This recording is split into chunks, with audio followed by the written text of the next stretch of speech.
All right, let's talk about it. Now, everybody's already saying TikTok's getting banned, blah, blah, blah. Links in the bio, blah, blah, blah. I got a link tree. I started downloading all my content.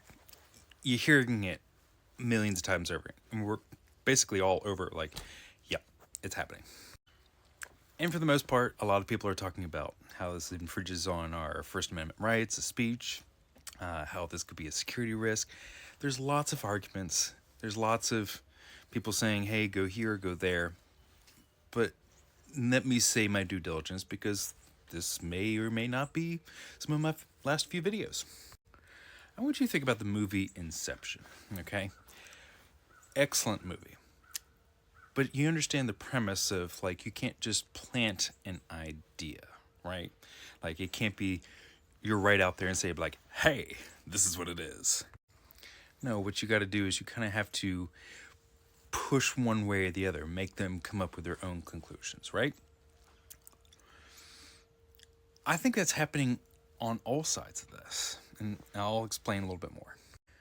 I think our political figures are watching TikTok and seeing how much negativity there is for the institutions that have been there for many, many years. They see it and they're like, no, we can't have this. This is obviously a problem. But they're looking at it from a lens of, oh, people surely can't feel this way. They're being influenced. Excuse me. They're getting pushed in this direction. I don't think we are. I think we are all feeling it. Whether you're on the left side, the right side, somewhere in the middle, you're all feeling, hey, y'all have been messing us around for years. Like, we're over it. So they're looking at it as, oh, they're getting influenced by China to actually feel this way. I don't think it is that. On the same side of the token, maybe they are. Maybe they're collectively being clever enough to push people to feel a little bit more angst toward their current institutions. And that's not right either. That's not a good look either. But at the same time, I don't think they had to push very hard. Like, they didn't have to do out of their way to make you feel angry about our current living situations, how everything's kind of going, because the moment that our Congress and our government got put in that position to say, hey, we're having some problems, the only thing that they were able to pass collectively, easily, without any pushback, was a ban on an app that we all used and kind of fell in love with after COVID because you isolated us and we had no other way of reaching out to one another. Like, I hope you understand, like, that plays a pivotal part in this whole app. We all had to quarantine. Some of us were essential workers, some of us weren't. And the only way that we could kind of get that social interaction was because we had TikTok and we kind of gravitated towards it. For the most part, I was on Facebook for most of the time, and then I got tired of watching TikToks on Facebook. So I was like, well, let me just go to the source and see what it's like. And that's where my 2-year venture into TikTok started. But I digress. Think of this as Inception, really. The whole concept of the movie, like, you can't plant a specific idea, but you can influence and push people in a certain direction to make their own decisions. And I think that's the scary thing about social media. That's a true thing. You can show someone enough of the negativity to make them feel negative too.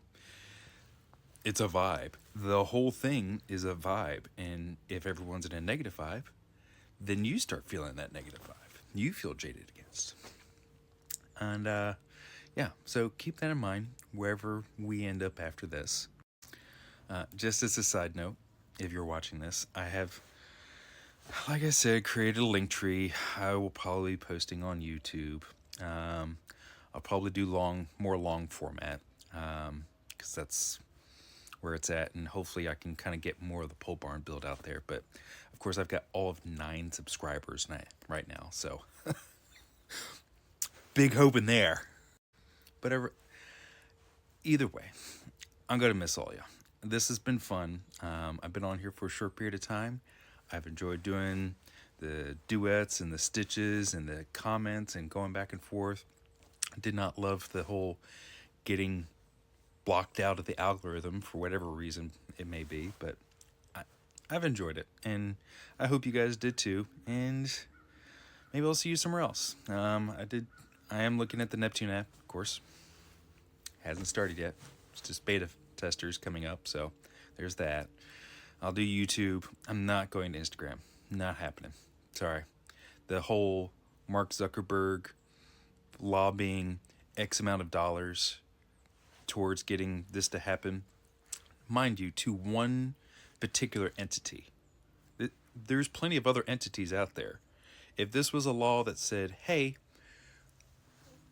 we need foreign divestiture from all apps, okay, you know what? It's a fair and equal platform. But no, I've never seen a law so particular pointed, like, no, not this one right here. We were getting rid of that one. We don't care. We're not looking at the other ones. This one right here. So that's Lemonade, that's CapCut, that's TikTok. Like, so if you wouldn't mind, go to my bio. I have a whole list. I even have my This Old Outhouse email on there. If you want to keep in touch, please check it out. Look it out.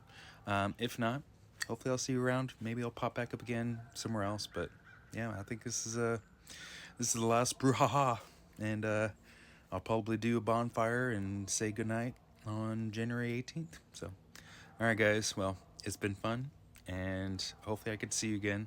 I appreciate all your love and support, and hopefully I can make you laugh another day, just somewhere else. From This Old Outhouse. Bye, y'all.